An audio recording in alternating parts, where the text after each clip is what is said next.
পুরুষ মানুষকে নিয়ে একটু কথা বলবো।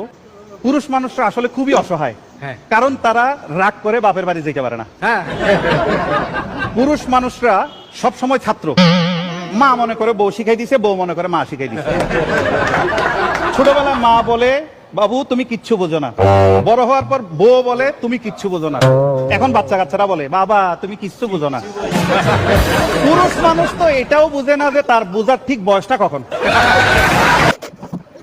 পুরুষ মানুষকে নিয়ে একটু কথা বলবো। পুরুষ মানুষরা আসলে খুবই অসহায়, হ্যাঁ। কারণ তারা রাগ করে বাপের বাড়ি যেতে পারে না। হ্যাঁ, পুরুষ মানুষরা সব সময় ছাত্র, মা মনে করে বউ শিখাই দিছে, বউ মনে করে মা শিখাই দিছে। ছোটবেলায় মা বলে বাবু তুমি কিচ্ছু বোঝো না, বড় হওয়ার পর বউ বলে তুমি কিচ্ছু বোঝো না, এখন বাচ্চা কাচ্চারা বলে বাবা তুমি কিচ্ছু বোঝো না। পুরুষ মানুষ তো এটাও বুঝে না যে তার বোঝার ঠিক বয়সটা কখন।